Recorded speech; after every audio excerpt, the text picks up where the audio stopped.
This week, I've been driving the 2023 GMC Acadia. Let's take a look at it. So starting off right away with that front end, we got nice daytime running LEDs with that C-shaped iconic look that you're used to from GMC. We also have these nice blacked out grille, blacked out GMC badge. I love that they started doing that. It's very nice. Lots of black accents on this car because this is the elevation package, so you're gonna get a whole bunch of different black stuff and nice bigger rims and everything like that. So super nice. We have as well a front facing camera right down there, and then some nice little fog lights as well. So this year under the hood for the GMC Acadia, I have a 3.6 liter V6 engine that does 310 horsepower, 271 pound-feet of torque, and you also get a 9-speed automatic transmission. Moving over to the side of the GMC Acadia, you can see it's a very big vehicle. It is a massive 3-row, kind of drives like a truck as well, but you got those nice blacked out 20-inch rims, which I like. Nice Acadia badging there on the side, and you have a SLT badge right over here.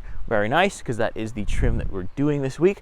And I also have 4 doors that all unlock with one touch of the button. All 4 work, they don't freeze in winter, so I love that. Okay, so moving on to the back, we have some C-shaped GMC looking lights. We've seen them on the Yukon, seen them on the Terrain too. Nice GMC badging right there as well. And then also we have some nice dual exhaust on the back, and the Acadia badge back here, and of course the all-wheel drive badge, because this is the all-wheel drive model. So let's pop the trunk open right here, and of course it is automatic, which is great. Then you have those GMC labeled mats, which again are add-ons, but you can see that they're made for GMC. So you can see they're made for the 3-row, because these will kind of fold up with the seat, which is very nice. But you can see just how much space there is just with that 3rd row down, and you can have even more if you fold that 2nd row down. But you got a nice little bit of like cubby storage here.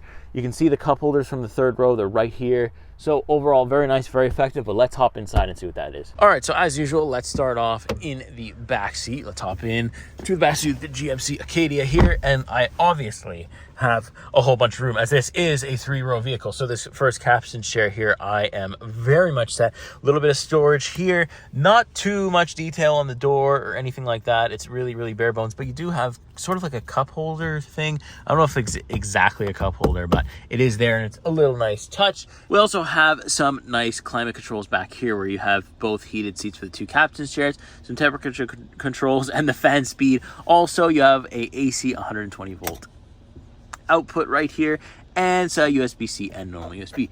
Plenty of stuff there. Okay, so I am in the 3rd row barely, because like, oh my goodness, it's rough to get back. There isn't that much roof clearance, so yes, I get a great view of the 2 sunroofs here that we have, but I do not fit back here at all. Like I can't even slide over this way. It's just yeah, don't recommend the 3rd row for a fully grown adult. I'm about 5'11", if you were wondering, but if you have small children, back here will be fine, because you have a nice little cup holder here, USB-C, a USB normal charger right there, and also same thing on the other side. Actually, there is no USB on this side, just a cup holder. So if you're, again, stuck in the 3rd row of a GMC, you'll want to get the driver's side. Speaking of the driver's side, let me climb all the way back up there and let's see what's up there. Okay, now let's hop into the driver's seat for the GMC Acadia. Very nice, easy to enter, even with the elevated ground clearance that we have in this one, and you're immediately greeted by this GMC steering wheel. Now, they haven't really updated it, so if you've seen the steering wheel before in 2020, maybe 2019, you've seen it here in 2023. I don't really like that, but I also get it, because the steering wheel is effective, does everything you need it to do, so why would GM change it? So let's look at this steering wheel in case you haven't seen it before. You have some basic little touch controls. These are all like hard or soft rubber, and they kind of click in. I do like that in case it gets dirty. That's very nice. You basically have, you know, that you can control stuff from here. Hang the phone up. Then over on the left-hand side, you have your collision stuff, and this is all your cruise control stuff and your heated steering wheel button. You know I love that if you watched the channel before. Over on the left-hand side of the door, I do have 2 memory seat settings and some door controls, as well as some of the controls for the heads-up display, which you can kind of see right there. Moving on over now to the infotainment display. It is definitely smaller by today's standards, especially the size of the vehicle. This is a smaller infotainment display, but good thing is it is that wonderful GM infotainment display that I have loved ever since I started trying out GM. It is butter smooth. It's just, you know, you got the built-in navigation if you need it, but usually you've got your Apple CarPlay wireless Android Auto too, so you're not going to use that Wi-Fi hotspot, but I just love how smooth it is. You got a rear climate control here from the front, and you know, GM is one of the best in the business for their infotainments for me so far. You can get different types of apps if you need them too, so very nice, very effective. Then we also have a control here for a 360-degree camera that is of very nice quality as well. So while they may not have a lot of cool interior design stuff, they didn't change very much, they did keep what really works for them, and I'm completely okay with that. So I do like the way this screen looks here. Moving lower now, we have some dual zone automatic climate controls, very nice like rubber buttons. They're also the same thing for the volume control up here. Very good. You know, if it gets dirty, whatever, it's fine. It's going to be very easy to clean, and I like that. Then you probably saw this on the Terrain and the Yukon, pretty much everything that I reviewed in terms of this kind of lineup. Well, it's got like these finger things that are very effective, no problem there. Then down here we have a wireless charger, and I like that they have these two kind of guide things here that keeps your phone in place and in charging. And then as well we have normal USB and USB-C, which we like. Then right here we have some cup holders, and then this is where you're going to select your all-wheel drive, two-wheel drive, sport mode, off-road, lane keep assist, and then we have our heated and ventilated seats for the driver and the passenger. It's great. And then of course, last but not least, we got some nice black seats here. Again, very comfortable. I'll talk about more about the comfort when I do drive the car. You can see we have some nice GMC mats. That is an add-on. Just keep that in mind. If you do like the look, I love the look of these GMC mats. You are gonna pay a little bit of money. And then you get a good shot right there of the Bose speaker.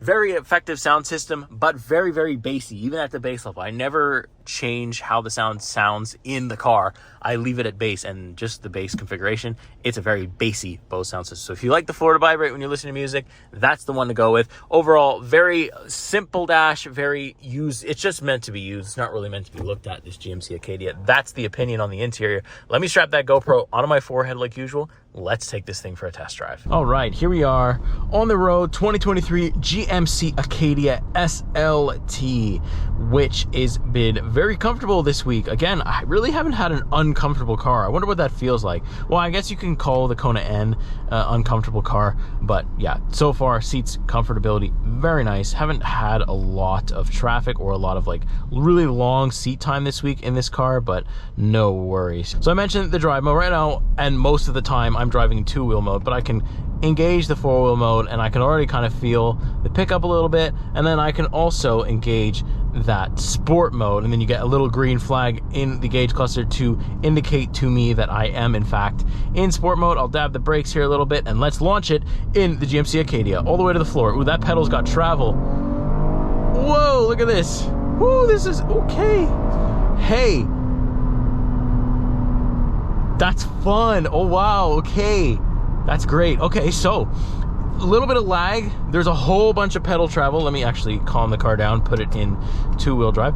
There is a whole bunch of throttle travel here. Oh my goodness, it felt like it took me forever to get to the floor, and once I was at the floor, the car was kind of like, oh, so you want it like that, and it just absolutely bolted. That's pretty impressive how much power that has. You know, obviously it is picking up all this weight. This is a 3-row heavy boy SUV, you know, but hey, if you're going somewhere in a hurry, you'll get there pretty fast. With the GMC Acadia, I can pretty much promise you that. Wow, that's pretty impressive. I do like the pickup. That felt faster than the Terrain, actually. And this, you know, I kind of have been saying this to everyone that's been asking me about the Acadia so far this week. The Acadia really does feel like a big Terrain, like a 3-row Terrain. Like if you really like the Terrain but you wish it had more space, bang, you have the Acadia. It's like they drive almost exactly the same. Obviously a bit more body roll here, a little bit less steering feel, because again, the Terrain is going to be more nimble. This is a bit more of a bus, of a unit of a car, but man, does that pickup do well. It's got, you know, that V6 engine can, you know, it's tuned properly, and I've been impressed with GM's been able to do with these kinds of cars that don't look like they can do much, but then if you really want to put the power down, it's there, which is very cool. Visibility up here in the Acadia, I know it has a higher ride height, but I really do feel close to the same level of ride height that I was with the GMC Terrain. There is no digital mirror. I wish there was for this price point, because we aren't really base model. And, you know, I just wish there was a digital mirror. I love seeing that in cars now. But overall visibility is good out the window. Blind spot is very good. The mirrors are quite big, which I like. So, you know, very good. The safety features are there too. You got your adaptive cruise control, and then you have, I like GMC systems where, you know, if you're about to hit something, or, you know, if you're about to back up into something, it'll vibrate the seat and kind of flash inside the heads-up display, which I like. Very good safety features and stuff like that. The seat vibration is actually good. It kind of makes you pay that much more attention because something is actively shaking your body. So I do like that. There is a way to turn it off, but I don't think I ever would. I do like that. It's very nice.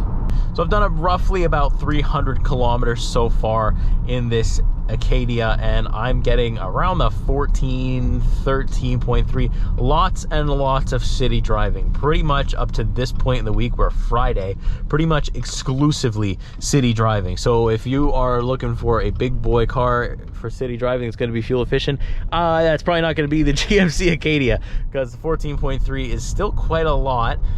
I don't have a large commute, so I'm not feeling that empty tankness so much. I should be able to do my whole 7 days with the car all on one tank. But that being said, just keep that in mind. It is quite high with city driving, and I've been in basically its eco mode, the two-wheel drive mode, the entire time. So maybe that's just something to note. Now, I mentioned a little bit about throttle travel. Well, the brakes don't have travel at all. They're actually very sharp most of the time. Even in sport mode, they get a little bit sharper in sport mode, but most of the time it is sharp. And I do like the drivetrain. I feel like that helps with the pickup a little bit, but at times it could be a little bit torquey. Like at times I'll push the throttle like pretty much the same, and it'll kind of like do that. Or if you're in traffic and you're like about to come to a stop, but you don't, like the transmission's kind of weird the way it does it. Feels like a dual clutch. I know it's not a dual clutch, but it kind of feels like that jerkiness a little bit sometimes, but it's nothing crazy. And this, of course, does have an auto start system, which I find GM's is the least invasive. I was in a Volkswagen last week and I had to turn it off every time. GM's has actually been pretty good. I actually haven't found myself wanting or needing to turn it off or even really noticing it, so that's good too. All right, let's do final thoughts for the GMC Acadia.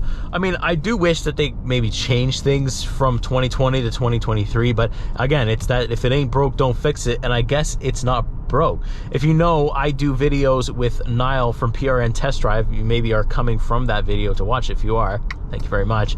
But he works at the GMC dealership, so I asked him, what's the interest in the GMC Acadia? And to my surprise, he said they can't keep them on the lot long enough, which I was surprised, because I thought maybe people didn't know it existed, maybe people like the terrain, but no, apparently they sell very well, so people are very interested in this car, which is great. So it means that people have a little bit more needs spatial wise than just the terrain, and they maybe like the look. I do love the redesign. I love the front end of this car. GM has been very good with their front end. That blacked out GMC logo, I love that too. So looks wise, excellent. I think they nailed it. They've got, they made a bigger terrain without making it look exactly like a terrain. The Acadia definitely is its own IP when it comes to the automotive design it has here. In the interior, yep, infotainment is small by these days, but you get all the tech that is a 2023 tech. I mean, we haven't really gone that crazy, and the car is relatively affordable at like that $53,000, $55,000 mark. It's what you'd expect from a 3-row nowadays. Obviously other brands like Hyundai, Kia are putting more features in than GM is, but some people prefer GM, and the GM drivetrain is very, very good. I can definitely say that. So overall, a really great vehicle to be used. Just like I said with the terrain, the Acadia is the same thing. It is meant to be used to its fullest extent, meant to be dirty and then cleaned and not even realize that it just went through the mud. So that's great, and it's going to keep you safe in winter with that 4-wheel drive system. So overall, very good all-around SUV once again from GM. They've done it again. No disappointments here. And with that being said, if you've made it this far in the video, you have to subscribe. You also have to leave a like, and if you own a GMC Acadia or you're in the market for one and you can't find one, let me know in the comments. I want to know how in demand these things really are. It really does interest me, and I hope that some of the information I gave you today is helpful in your buying decision, because after all, that is my guide. I love doing this for you guys. I love being able to drive different cars. So thank you so much for watching. I think we're almost at like 420 subscribers, and it's just insane. So thank you very, very, very much. And with that being said, I hope you enjoyed the video, and I will see you in the next one. Take care.